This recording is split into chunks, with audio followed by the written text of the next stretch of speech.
Yes.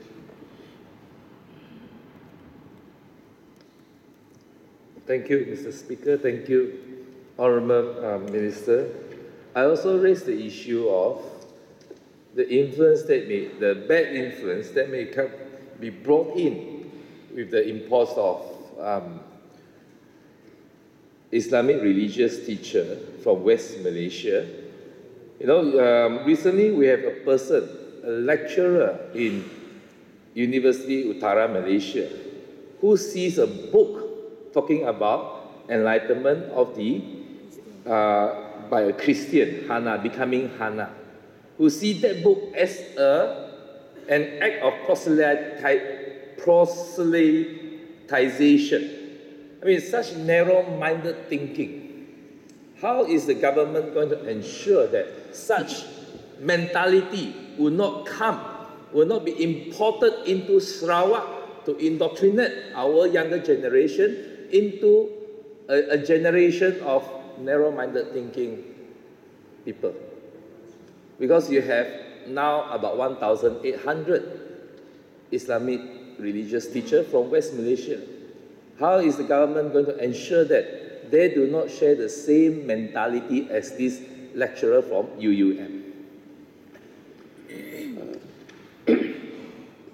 Thank you, Mr. Speaker. Dr. Speaker, thank you, YB, for Potasan Tusa. The second one, that is the religious teachers. The religious teachers, at the moment, Sarawak doesn't have enough religious teachers.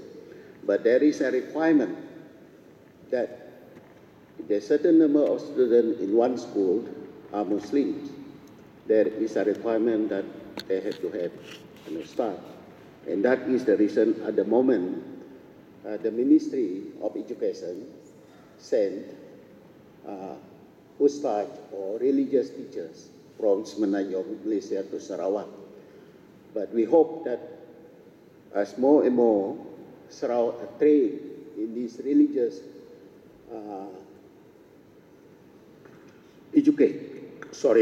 religious education, these people will be sent back, just like what we have done for the ordinary teachers, they'll be sent back. The second part, why you so fast? I have not even finished. I'm concerned.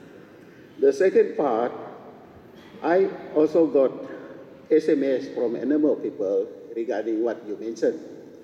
But we have to really go down to the ground and find out what exactly it is and what step that the education department or the state government will take after this. We cannot just listen to all these SMS and whatever.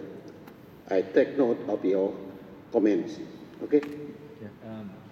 Mr. Speaker? Are you taking another, or you want to proceed? Yes. This is a matter, Mr. Speaker, this is a matter that concerns our future generation. I thank Honourable Minister for taking further questions. Honourable Minister, I think we share the same concern. We don't want our generation, future generation, to grow up having the same mentality as those radicals in West Malaysia. Now, the question is, you mentioned that you are taking steps. May I know what is the target, the timeline, whereby all this, whereby the state will not require to import further Islamic religious teacher from West Malaysia? That's number one. Number two, you have not answered my question. What is the measure to ensure that those who are teaching in Sarawak here do not share such radical thinking like this Kamarul Zaman Yusuf? These are characters from West Malaysia. Can I have a timeline? I thought I had a target whereby the government would have sufficient Islamic religious teacher from local, because we have had many Islamic religious schools. But why is it that until today we still need so many, about 1,800 Islamic religious teachers from West Malaysia?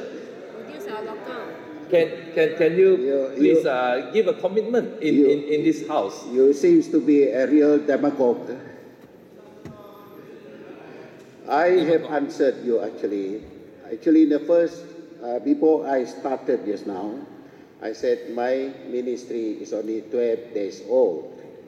I have no staff, I have no office, I have no board. So you give me time because I have not started to work.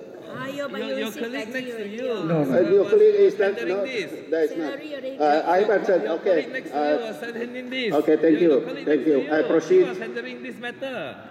Dato' Mas Speaker, for Sarawak to achieve high income economy by the year 2013, we have to leapfrog through research, development, and commercialization.